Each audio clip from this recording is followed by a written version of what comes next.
Bible ధ్యానంలో ఇప్పుడు యెషయా గ్రంథము 42వ అధ్యాయము చదువుకుందాము.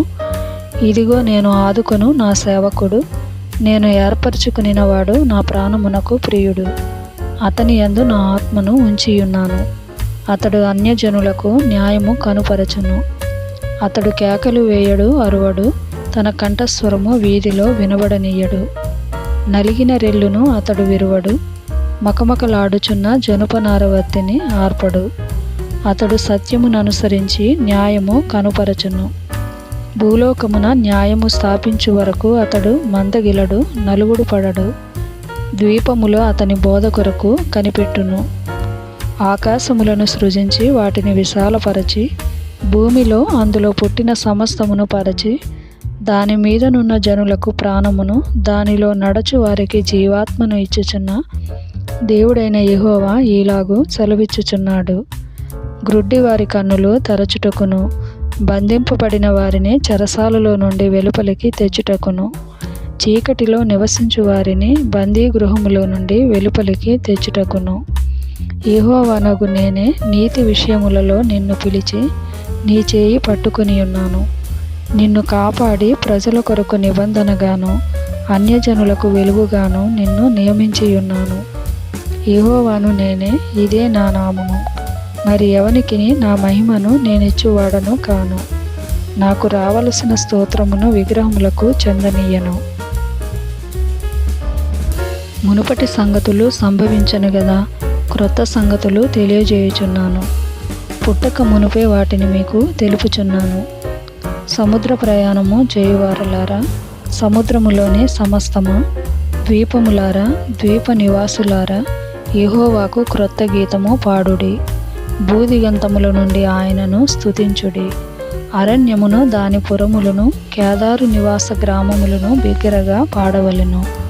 శల నివాసులు సంతోషించుదురుగాక. పర్వతముల శిఖరముల నుండి వారు కేకలు వేయుదురుగాక. ప్రభావము గలవాడని మనుషులు యెహోవాను కొనియాడుదురుగాక. ద్వీపములలో ఆయన స్తోత్రము ప్రచురము చేయుదురుగాక. యెహోవా సూర్యుని వలె బయలుదేరును, యోధుని వలె ఆయన తన ఆసక్తి రేపుకొనును. ఆయన హుంకరించుచు తన శత్రువులను ఎదిరించును, వారి ఎదుట తన పరాక్రమము కనుపరచుకొనును. చిరకాలము నుండి నేను మౌనముగా ఉంటిని, ఊరకొని నన్ను అణచుకొంటిని. ప్రసవ వేదన పడు స్త్రీ వలె విడవకుండా నేను బలవంతముగా ఊపిరి తీయుచు, ఒగర్చుచు రోజుచు నున్నాను. పర్వతములను, కొండలను పాడు చేయుదును, వాటి మీది చెట్టు చేమలన్నిటినీ ఎండిపోచేయుదును. నదులను ద్వీపములుగా చేయుదును, మడుగులను ఆరిపోచేయుదును. వారెరుగని మార్గమున గ్రుడ్డి వారిని తీసుకొని వచ్చెదను, వారెరుగని త్రోవలలో వారిని నడిపింతును. వారి ఎదుట చీకటిని వెలుగుగాను, వంకర త్రోవలను చక్కగాను చేయుదును. నేను వారిని విడువక ఈ కార్యములు చేయుదును. చెక్కిన విగ్రహములను ఆశ్రయించి, పోత విగ్రహములను చూచి, మీరే మాకు దేవతలని చెప్పువారు వెనుకకు తొలగి కేవలము సిగ్గుపడుచున్నారు.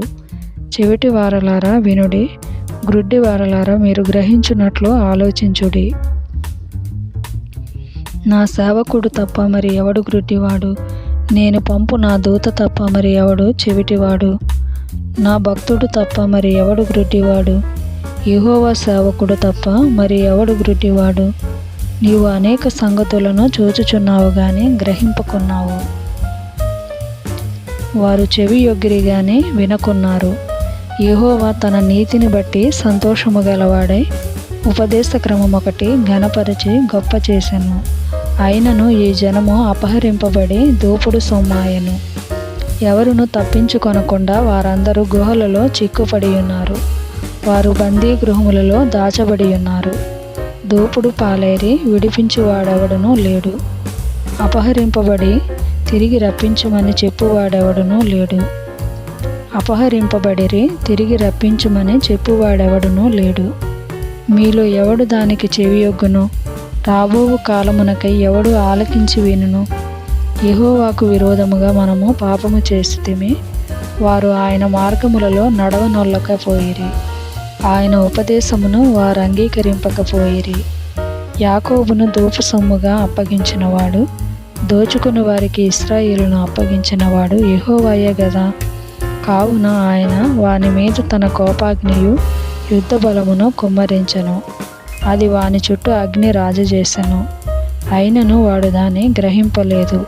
అది వానికి అంటుకొనెను గాని వాడు మనస్సున పెట్టలేదు.